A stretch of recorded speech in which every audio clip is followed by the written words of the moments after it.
महाराष्ट्र में जारी सियासी संकट को देखते हुए देश की सर्वोच्च न्यायपालिका ने 30 जून के दिन फ्लोर टेस्ट कराने का बड़ा फैसला सुनाया था, लेकिन फ्लोर टेस्ट से पहले ही उद्धव ठाकरे ने मुख्यमंत्री पद से इस्तीफा दे दिया। 29 तारीख की रात मुंबई की सड़कों पर जो सियासी ड्रामा देखने को मिला, उसमें यह कहने में कोई अतिशयोक्ति नहीं होगी कि आज सत्ता बचाने और सत्ता गंवाने के इस खेल में राजनीति का स्तर किस दिशा में जा रहा है। मुख्यमंत्री उद्धव ठाकरे ने फेसबुक लाइव के जरिए साफ कह दिया कि मुझे फ्लोर टेस्ट से कोई मतलब नहीं, मैं अपना मुख्यमंत्री पद त्याग रहा हूं। उन्होंने विधान परिषद सदस्य से भी इस्तीफा दे दिया है। इसके अलावा ठाकरे ने यह भी कहा कि मेरे पास शिवसेना है और उसे मुझसे कोई छीन नहीं सकता। देर रात उद्धव ठाकरे मातोश्री बंगले से निकलकर राजभवन के लिए रवाना हुए और वहां मौजूद राज्यपाल भगत सिंह कोश्यारी को उन्होंने अपना इस्तीफा सौंप दिया। तो कुल मिलाकर महाराष्ट्र में महाविकास आघाड़ी गठबंधन की सरकार जा चुकी है। उद्धव ठाकरे अपने मुख्यमंत्री पद से इस्तीफा दे चुके हैं।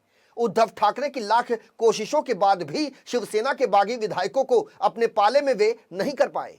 इसके बाद उन्होंने अपना बहुमत खो दिया और उन्हें अंततोगत्वा इस्तीफा देना पड़ा।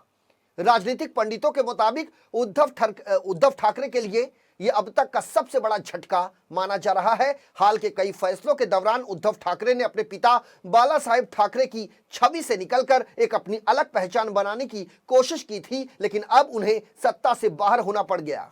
सवाल यह भी है कि फोटोग्राफी में ग्रेजुएट उद्धव ठाकरे के हाथ से सत्ता तो निकल गई, साथ ही साथ पिता द्वारा स्थापित शिवसेना पर भी उनकी पकड़ कमजोर पड़ गई। उनकी पार्टी पूरी तरह से टूट चुकी है। ज्यादातर विधायक उनका साथ छोड़ चुके हैं। हालांकि जिस रास्ते पर उद्धव ठाकरे निकले हैं, उससे ऐसा लगता है कि एक दिन ये होना ही था। वैसे नई खबर के मुताबिक अब महाराष्ट्र की सत्ता के शीर्ष पर मुख्यमंत्री के पद पर उद्धव के बागी विधायक एकनाथ शिंदे को बिठाया जा रहा है, जिससे महाविकास आघाड़ी खेमे में खलबली मची हुई है।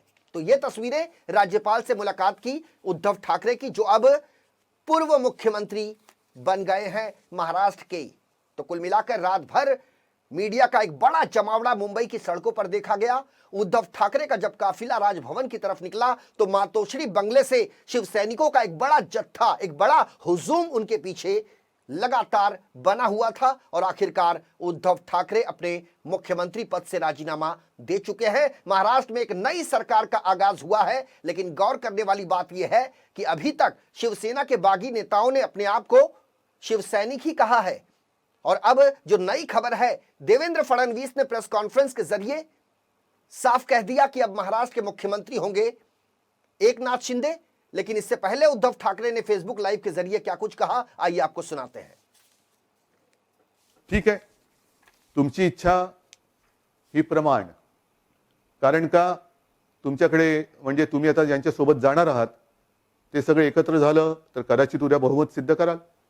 मला तो खेळच खेळायचा नाहीये, मला खेळच खेळायचा नाहीये।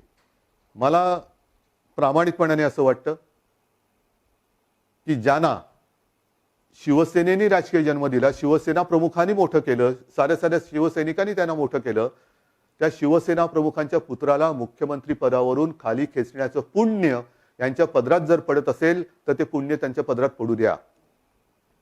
मग त्यांच्या पदरात पुण्य पडत असेल तर यांच्यावरती विश्वास ठेवला, हे पाप माझं आहे, हे पाप माझं आहे आणि ते पाप, त्या पापाची फळं ही अशी भोगावी लागत असतील तर त्याच्यात त्यांचा काय दोष आहे। पण उद्या ते अभिमानाने सांगतील की बघा शिवसेना प्रमुखांनी आम्हाला इथपर्यंत आणलं, पण आम्ही शिवसेना प्रमुखांच्या पुत्राला खाली उतरवला की नाही, हे पुण्य घेऊन ते छाती पुढे काढून गावागावात फिरतील। हा त्यांचा आनंद आहे, तो आपण हिसकावून घेऊ शकत नाही आणि हिसकावून घेऊ नये। ठीक आहे, अशा गोष्टी होत असतात, अशा गोष्टी जात असतात। मला मुख्यमंत्रीपद सोडण्याची खंत अजिबात नाहीये, कारण मुळामध्ये माझी तशी इच्छा होती नव्हती हे तुम्हाला माहिती आहे। तुम्ही चांगलं ठाकरे कुटुंबियांना चांगलं ओळखता। आम्ही कुठेही हापापले होऊन जात नाही। आम्ही जे काय करतो ते साध्या शिवसैनिकासाठी, मराठी माणसासाठी आणि होय हिंदूंसाठी आम्ही करतो। मग उगाच गोळ्याच्या ढेपेला मुंगळा चिकटून बसतो तसं चिकटून बसणारा मी नाही। मी गेल्या बुधवारीच आपल्याला सगळ्यांना सांगून वर्षा हे निवासस्थान, शासकीय निवासस्थान सोडलं, माझ्या मातोश्रीमध्ये आलो, आपल्या मातोश्रीमध्ये आलो।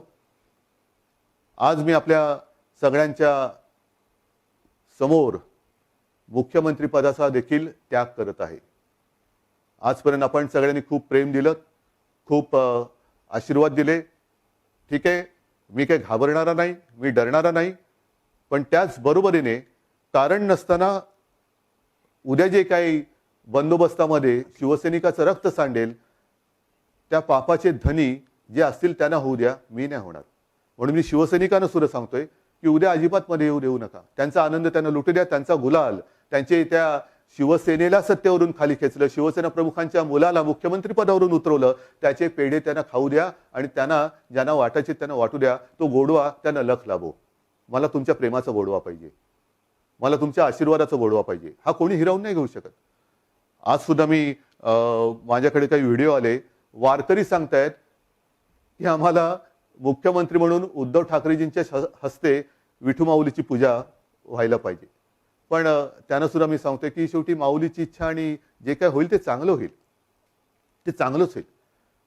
आणि हे चांगलं करण्यासाठीच मला पुन्हा एकदा सगळ्यांची साथ, सोबत, आशीर्वाद पाहिजे, प्रेम पाहिजे. आजपर्यंत तुम्ही मला भरभरून प्रेम दिलं. जे जे मी तुम्हाला सांगत आलो ते ते तुम्ही ऐकत आलात. या सर्व काळामध्ये देशात ठिकठिकाणी दंगली झाल्या, जातीय दंगली झाल्या, पण महाराष्ट्रामध्ये दंगली झाल्या नाहीत. ह्याचं कारण केवळ आणि केवळ तुम्ही, समजदार माझी महाराष्ट्रातली जनता. आपण अगदी सीए एनआरसीच्या वेळेला सुद्धा इतरत्र दंगली पेटल्या होत्या, महाराष्ट्रामध्ये दंगल झाली नाही. मुस्लिम बांधव सुद्धा त्याच्यामध्ये आले, होय जरूर उल्लेख केला पाहिजे. त्यांनी सुद्धा ऐकलं, त्यांनी सुद्धा आलं ऐकलं. हे सगळं चांगलं चालू असताना हे असं अनपेक्षित होतंय. मला विचारलं अनपेक्षित असं सगळं घडतंय. म्हटलं मी आलोच होतो अनपेक्षितपणाने, आता जातोय अनपेक्षितपणाने. जातो म्हणजे कुठे जात नाहीये, मी इकडेच राहणार आहे. पुन्हा मी शिवसेना भवनमध्ये बसायला सुरुवात करणार आहे, पुन्हा माझ्या शिवसैनिकांना भेटायला सुरुवात करणार आहे. आणि पुन्हा एकदा नवीन भरारी मारणारे सगळे जे काही तरुण तरुणी आणि माझ्या माता भगिनी आहेत त्यांना सोबत घेऊन एक नवीन शिवसेनेची वाटचाल. नवीन म्हणजे शिवसेना तीच आहे, शिवसेना आपलीच आहे. शिवसेना कधीही आपल्यापासून कोणी हिरावून घेऊ शकत नाही, अजिबात नाही. ना शिवसेना हिरावून घेऊ शकत, ना तुमच्यापासून आम्हाला ठाकरे कुटुंबियांना कोणी हिरावून घेऊ शकत. आपण इथेच राहणार आहोत. आणि जसं मी माझ्या मुख्यमंत्री पदाचा आज राजीनामा देतोय, त्याचप्रमाणे मी माझ्या विधान परिषद सदस्यत्वाचा सुद्धा राजीनामा देतो आहे. कारण मी पुन्हा येईन असं बोललोच नव्हतो, तरी सुद्धा मी आलो होतो.